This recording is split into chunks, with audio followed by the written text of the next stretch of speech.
آپ جانتے ہیں کہ جب قاسم خان صاحب جو آنریبل چیف جسٹس تھے لاہور ہائی کورٹ کے، تو ان کے پاس ایک کیس آیا تھا ڈی ایچ اے لاہور کا، اور اس حوالے سے انہوں نے کچھ سخت باتیں کی تھی، جس کی وجہ سے جو فوج کے ادارے سے وکیل صاحب پیش ہوئے تھے، تو انہوں نے کہا تھا کہ یہ ڈی ایچ اے کا معاملہ تھا، لیکن آپ نے فوج کے حوالے سے ریمارکس دیے جس کی وجہ سے جو فوج میں انتہائی تشویش پائی جاتی ہے۔ یہ باتیں ہم نے آپ کو بتائی تھیں جب لاہور ہائی کورٹ میں سماعت ہوتی رہی تھی۔ قاسم خان صاحب نے بھی بھڑکیں تو بہت ماری تھیں، بعد میں ہوا کچھ نہیں تھا۔ اب کیا ہوا کہ یہ میں آپ کو آڈیٹر جنرل آف پاکستان کی رپورٹ آپ کو بتا رہا ہوں، جس میں یہ نیشنل ہائی وے اتھارٹی کے مالیاتی امور کی جانچ پڑتال کے دوران آڈیٹرز نے مشاہدہ کیا، یہ پاکستان کے جو آڈیٹر جنرل آف پاکستان ہیں ان کی یہ رپورٹ ہے، اور اس میں وہ کہتے ہیں کہ جب ہم نے نیشنل ہائی وے اتھارٹی کے مالیاتی امور کی جائز جانچ پڑتال کے دوران آڈیٹرز نے مشاہدہ کیا کہ نیشنل ہائی وے اتھارٹی کی 491 کنال اراضی پر بحریہ ٹاؤن کراچی نے، جبکہ D H A city Karachi نے 294 کنال اراضی پر قبضہ کیا ہوا ہے۔ یہ غیر قانونی سرکاری زمین پر قبضہ ہے۔ اس کا مطلب کیا ہوا کہ سرکاری زمینوں پر قبضوں میں سارے ہی ملوث ہیں، اور بڑی بڑی سوسائٹیاں بنا کے بیٹھے ہیں، بڑی بڑی ہاؤسنگ سکیمز لے کے بیٹھے ہیں، لیکن وہ سرکاری زمینوں پر قبضوں میں ملوث ہیں، اور یہ رپورٹ سامنے آئی ہے۔ اور پھر اس میں پوری آگے ڈیٹیل دی گئی ہے، جو آڈیٹر جنرل آف پاکستان کی رپورٹ ہے، اور یہ چھپی بھی ہے، باقاعدہ اخبارات میں بھی چھپی ہے۔ تو اس میں پھر پوری جو آگے رپورٹ دی گئی ہے، کیونکہ جو اگلا ٹاپک ہے ہمارا پارلیمنٹ میں قانون سازی کے حوالے سے، جو اندھیر نگری اور جھرلو پھیرا گیا ہے، اس کے اوپر ہم بات کریں گے۔ تو یہ آپ کو بتانا مقصد یہ تھا، مقصود یہ تھا بتانے کا کہ جب ڈی ایچ اے اور بحریہ ٹاؤن سرکاری زمینوں پر قبضوں میں ملوث ہیں، چلے ہم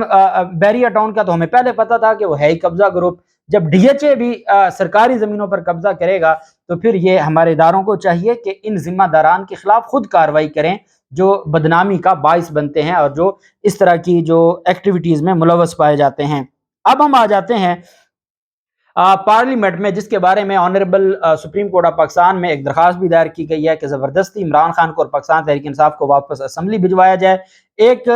درخواست پہلے دائر کی گئی تھی، عمر عطا بندیال صاحب خود یہ فرما چکے ہیں کہ آپ جائیں اسمبلی جائیں۔ اطہر من اللہ صاحب کہتے ہیں پہلے آپ اسمبلی جائیں، پھر ہمارے پاس کوئی درخواست لے کر آئیں۔ وہ پاکستان تحریک انصاف کی بطور جماعت جو درخواست ہے انہوں نے سنی بھی نہیں تھی۔ تو اب اس اسمبلی کا میں آپ کو احوال بتا رہا ہوں، جس کے بارے میں آپ یہ کہہ سکتے ہیں کہ جو اندھیر نگری چوپٹ راج کے پارلیمنٹ کا قومی اسمبلی کا اجلاس ہے۔ اب آپ یاد رکھیے گا کہ اگر 342 لوگ ہیں اور اب نئی جو امینڈمنٹس ہوئی 336 ہو گئے، میں آپ کو ایک جنرل بات بتا رہا ہوں کہ اگر جو 342 رکنی ایوان ہو اور اس میں صرف 18 رکنی جو قومی اسمبلی میں موجود ہوں اور وہ بیٹھ کر قانون سازی کریں، یہ 9 بلز منظور کیے گئے، اور یہ منگل کی شام، کل شام کو یہ بل منظور کیے گئے تھے، اور یہ ایک بڑی زبردست قانون سازی ہوئی جس میں 9 بل منظور ہوئے اور 6 بل پیش کیے گئے، جبکہ ڈپٹی اسپیکر زاہد اکرم درانی نے واضح طور پر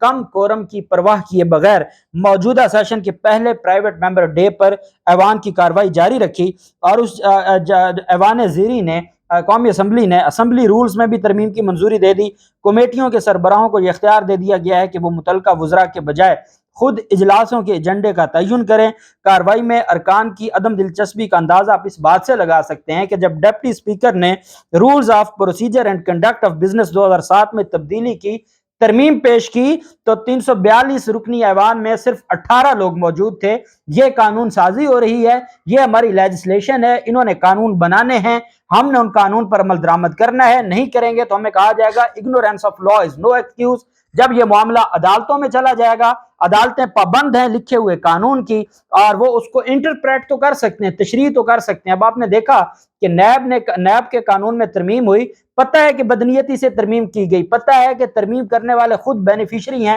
اس کے باوجود اتنی ٹیکنیکلٹیز میں اس کو ڈال دیا گیا ہے کہ وہ تاریخ پر تاریخ چل رہی ہے۔ تو پھر باقی قانون کون چیلنج کرے گا، کیسے ختم ہوں گے؟ ان 18 ممبران نے، صرف 18 ممبران نے بیٹھ کر آپ کی قانون سازی کی ہے، اور وہ ڈاکٹرز بھی اس پر عمل درآمد، وکلا بھی کریں گے، ججز بھی کریں گے، ہر پاکستانی، ہر شہری اس پر عمل درآمد کرے گا۔ 18 پہلے تو ہم کہتے ہیں نا کہ جہاں شہباز شریف جس کا لیڈر آف دی ہاؤس ہو اور لیڈر آف دی اپوزیشن جہاں راجہ ریاض ہو، اس سے بھی معاملہ آگے چلا گیا، 18 ممبران نے یہ قانون سازی کی۔ آگے آپ سنیے عبدالقادر مندوخیل کی جانب سے اسمبلی رولز کے رول 239 میں ترمیم کو ایوان نے 17 ووٹوں سے منظور کیا۔ 17 جو ہے وہ حق میں اور 1 ووٹ مخالفت میں۔ کیا کمال ہے! میں کہتا ہوں یہ دنیا کی تاریخ میں ایسی کوئی مثال نہیں ملتی ہوگی کہ 342 کے ایوان میں 17 لوگوں نے ایک جو قانون ہے اس کے حق میں ووٹ دیا اور 1 بندے نے اس کے خلاف دیا، کیونکہ یہ رولز میں ترمیم تھی، اس وجہ سے یہ انہوں نے جھرلو انہوں نے پھیرا۔ ساتھ ہی جو اگلی ترمیم ہے وہ ترمیم کی گئیں اور یہ بیسیکلی قانون سازوں کی جانب سے بل پیش کیے گئے۔ یہ 6 بل ہیں جو پیش کیے گئے ہیں، 9 بل منظور کیے گئے، 6 بل پیش کیے گئے۔ جو 6 بل پیش کیے گئے، جب 18 ممبران موجود تھے، آپ اندازہ لگائیں، اس میں ضابطہ فوجداری جو ہمارا کرمنل پروسیجرل کوڈ ہے، جس کے اوپر ہم چیخ چیخ کر کے یہ 1898 کا ہے، تب برطانوی راج تھا، وہ ہمیں اپنا غلام بنانے کے لیے انہوں نے یہ قانون دیے تھے، آج تک ہمارے اوپر وہ مسلط ہیں، وہ رائج ہیں، اس وجہ سے جس میں دفعہ 144 بھی ہے، تو برائے مہربانی اس کو تبدیل کیا جائے، کوئی تو امینڈمنٹ کریں۔ یہ آج برطانیہ میں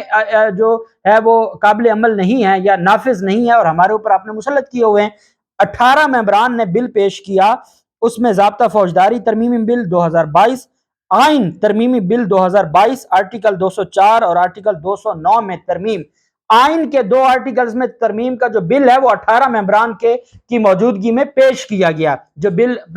پیش کیا جاتا ہے۔ اچھا، مسلم فیملی لا ترمیمی بل 2022، انسداد دہشت گردی ترمیمی بل 2022، اسی طرح جو ضابطہ دیوانی ہے اس میں بھی ترمیم کا جو بل ہے وہ بھی پیش کیا گیا۔ قومی کمیشن برائے حقوق اطفال ترمیمی بل 2022 یہ پیش کیے گئے، اور دہشت گردی میں پھر انہوں نے جو تیزاب پھینکنے کے مقدمات تھے وہ بھی دہشت گردی جو قانون ہے اس میں شامل کیا گیا۔ تو جب یہ سیریسنس ہو، اگر اس طریقے سے آپ نے قانون سازیاں کرنی ہیں اور اس کے اوپر ہماری عدالتوں نے، خدا کے لیے یہ کل شام کی کاروائی ہے، آنریبل چیف جسٹس صاحب آپ وہ جو کاروائی ہے وہ سارا ریکارڈ منگوا لیں، اسپیکر سے دیکھ لیں کہ 18 لوگ تھے، 17 حق میں 1 مخالف، 9 قانون پاس کیے، 6 قانون پیش کیے گئے، اور اس کے بعد بھی اگر آپ کہتے ہیں کہ جی کیا بات ہے، 9 بل منظور ہوئے اور 6 بل پیش کیے گئے، اور آپ کہتے ہیں کہ پارلیمان مقدس ہے، جو موجودہ ویسے تو ہمارے آئین میں تو لکھا ہے موجودہ پارلیمان اگر مقدس ہے اور اسی نے ہماری جو